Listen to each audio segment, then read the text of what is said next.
Now I really should paint this model, so after getting inspired by playing some Darktide, I said, you know what, let's paint her as a member of Inquisition. And the first thing I needed to figure out, what exactly is the color scheme? To make things even more challenging, I decided to use only these 5 paints and mix all of the colors I will be needing from them. So I'm gonna try to take this miniature and turn it into a Darktide veteran. Starting off with mixing some red into a bit of black and applying it all over her uniform. I've only used these paints once before, and I gotta say, the coverage is absolutely incredible. If not for their incredible toxic nature, I'd probably be using these paints a lot more often. For those wondering, the toxic part of it is the metals they use inside of the pigments, mainly cobalt, cadmium, and several others. You definitely don't want to be licking your brush, let alone trying to use them through an airbrush. The red should be definitely the easiest step of the entire painting process, as all I gotta do is take a bit of black, add a bit of red into it, and continue slowly working my way upwards.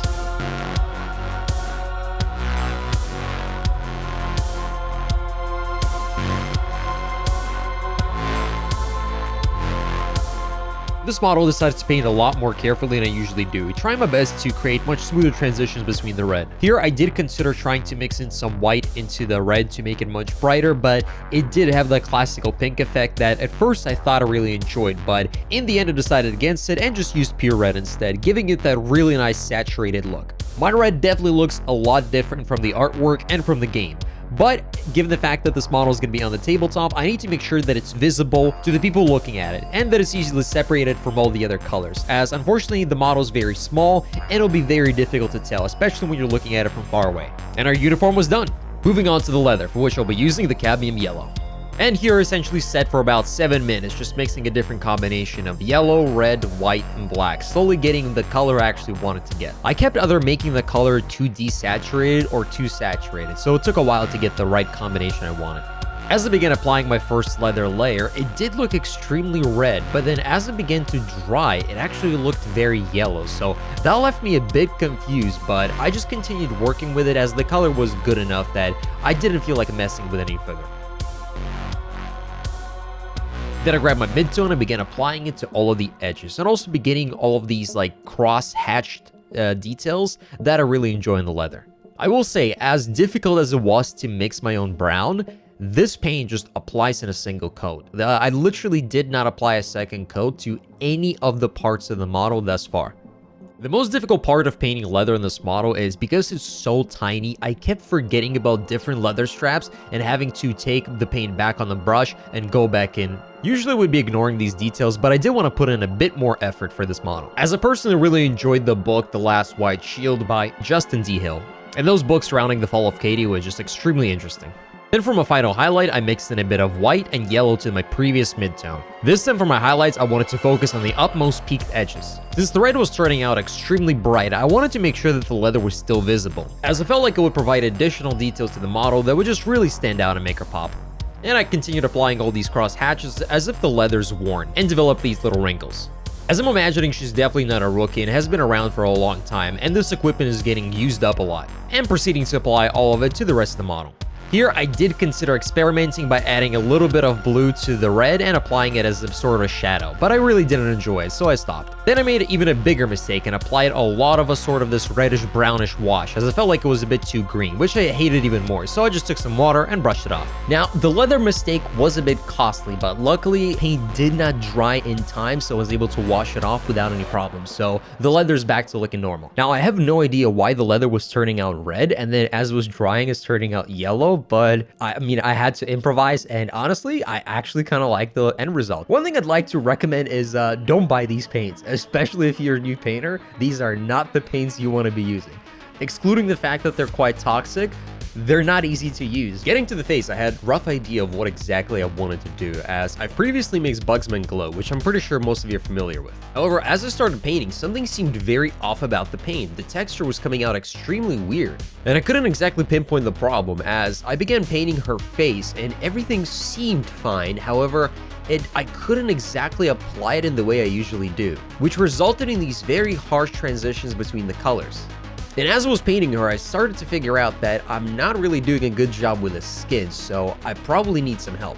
I decided to do some research into this faction and figure out what exactly are they supposed to look like. And well, that left me with actually more questions than answers, so let's try to get back into painting and figure out if I can actually do this. I kept trying to go up in highlights as I usually do with buttons and glow using very little white, but she looks like a zombie. It looks very odd. Mixed up a more saturated color and essentially applied a little bit of a glaze to hopefully get rid of that, and then continued working on this model.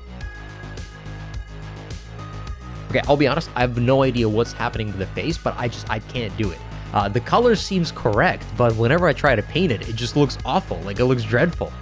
So I did the only sensible thing and moved on to the armor. This was a color I'm pretty comfortable with, as all I knew I had to do was grab a bit of ultramarine, add a bit of white to essentially desaturate it, and then add a bit of black to make it even darker, and start applying it all over the armor.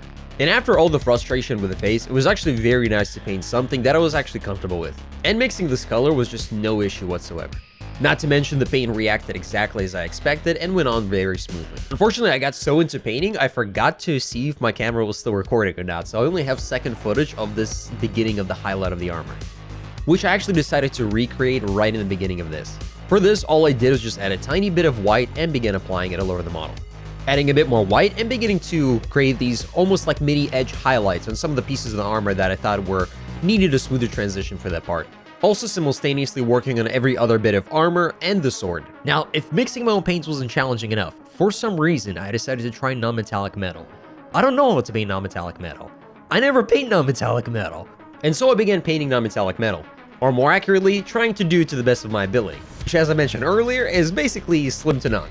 You know, doing a little bit of research for this part probably would have been extremely helpful, as at least I would have had an idea of what it's supposed to look like, but I did see some examples of it previously, so I tried to work off memory. Which in hindsight, I have really terrible memory, so terrible decision number, I don't know, 384. Now, even though I was doing non-metallic metal, I didn't want the armor to feel like just shiny metal in general. I wanted it to feel like this piece of plate that has been scratched around and worn and torn, and it has all these tiny little scratches that once you're in the light are shining through. So for my highlights, I began applying them into these tiny little dots that are just like speckled all over the place, but are also placed upwards of where you would actually begin to highlight metal. Now up close, this definitely looks quite horrible, but I'm also imagining looking at the model from roughly around an arm's length, which tends to look very different as the transitions begin to smooth out just because of the distance. From this point on, I continued applying the exact same pattern of just covering less and less area with these small dots and create much greater contrast. For the sword, I did try to go much smoother in my highlights and try to go much brighter as well, hopefully creating a much brighter metallic. I honestly think I probably should have stopped right before I began this highlight, as looking back on it, it did look a little bit better. But I couldn't stop and I just continued trying to do more and more and more to hopefully make it look better, but I think doing more in this case was actually doing less. I did try going back in with some of this darker blue, almost near black, but at this point I think the damage was done and the effect was a bit ruined. Or the rest of the armor actually looked exactly as I hoped, and especially at arm's length, I really loved the effect. And it provided the exact scratched battle damage look that I was really hoping to achieve. So with the armor being done, I moved on to the base. For some reason, I decided not to use green. I don't know why. I'm actually going to be using green. It would have made my life easier, but for some reason, I decided to put it off to the side and not use it. Why? I have absolutely no idea. So I began trying to mix my own green, which importantly actually took a very long time to get to, as I did the exact same thing as in previous steps and tried very different variations of colors to see what would actually work for this model and make her pop even further, which went through a lot of different phases before settling on the good green.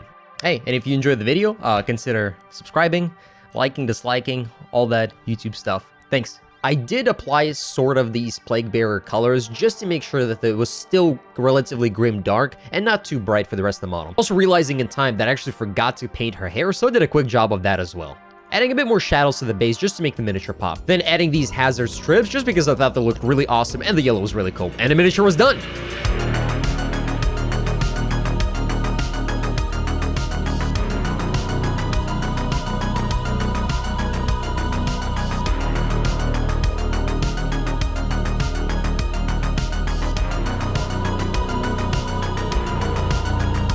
Now, if you have some miniatures that you want to paint very, very fast, I recommend this video where I paint a Tyranid under 10 minutes without an airbrush.